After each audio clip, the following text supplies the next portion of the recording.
Could a Tesla Model 3 charge itself with solar panels? Today we'll run the numbers: area, efficiency, range added per day, the cost, and whether it actually makes sense on the road.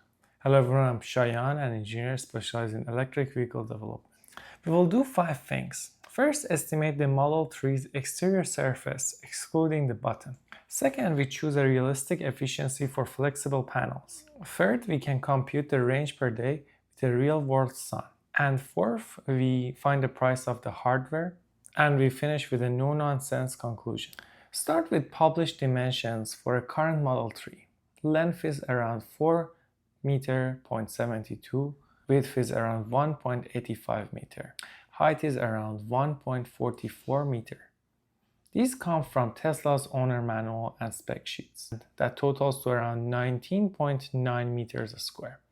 Rounded to 20 meters square of exterior surface if you could cover everything except the underbody. You can't legally cover glass areas needed for visibility and complex 3D curves waste panel area. Practical legal coverage is around usually closer to 6 to 8 meters square on a sedan. Average efficiency of flexible solar panels. Modern flexible modules typically run 15 to 17% module efficiency. Better thin film flex products quote around 17% on the module or cell level. We'll use 17% as a sensible average for our base case. Toronto's official planning tool assumes 1,150 kWh per kilowatt per year for fixed rooftop PVs. That's about 3.15 peak sun hours per day. Southern Ontario guidance often quotes 3 to 4.5 peak sun hours depending on season and exact location. We will use 1,150 kWh per kilowatt year to stay conservative. More energy means more range. Recent EPA data for the 2024 Model 3 shows 255 to 259 watt-hour per mile, which is 160 watt-hour per kilometer, including charging losses.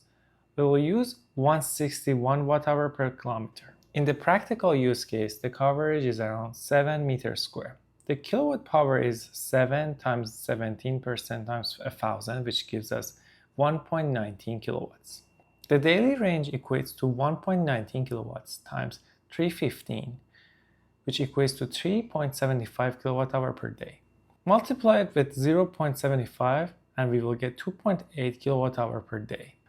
So the range per day equals to the 2.8 kilowatt hour divided by 0.161, which equals to 17 kilometers per day. In summer, you will see more range. In winter, you will see less. If you want to adapt this to your city, use this formula. Range, or kilometer per day, equals to the area times module efficiency times peak sunlight hours times 1,000 times system factor divided by watt-hour per kilometer with system factor. 100 watt flexible panels are widely available around $125 to $160 each at big box retailers, and up to $200 at specialty shops, so it's around $1.25 to $2 per watt just for panels. So in practical use case, 1.2 kilowatts is being used, which is around $1,500 to $2,400 in panels. There's also need for adhesives, encapsulation, wiring, fusing, and power electronics. The big catch, a Tesla doesn't accept raw panel DC. To charge the traction battery, you would typically need a proper charge path. That adds hundreds to a few thousand more, and the install must not block glass, lights, or violate roadworthiness and electrical codes. Flexible panels degrade faster than rigid glass panels. They also run hotter without an air gap, losing a few percent of voltage or power on sunny days. On a parked Model 3, a carefully placed flexible array can add 3 miles each day. In Toronto, with 7 meters square practical coverage, think 10 to 20 kilometers per day on average, more in summer. Weight, drag, heat, shadows, and the integration challenge reduce real gains. Covering glass is a non-starter, and any external cabling or adhesives must survive weather, car wash brushes, and speed. Flexible panels also cost more per watt, and age faster than rigid glass. So what makes more sense instead?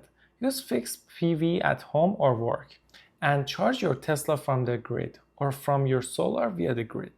For road trips, solar on a car is best viewed as a trickle top-up, not a main charging strategy. So the bottom line on a sedan like Model 3, vehicle-integrated flexible solar is a cool demo and can deliver some daily range of around 10 to 20 kilometers per day in a real, legal layout. But it won't replace fast charging or home charging. So how to adapt this calculation to your city? Swap in your peak sun hours from PV watts or your national resource map and your driving watt hour per kilometers. Remember, all calculations are approximate and for education. Don't obstruct windows, lights, or violate electrical and road safety rules. If you want my calculation sheet, you can download it from the description. Thank you.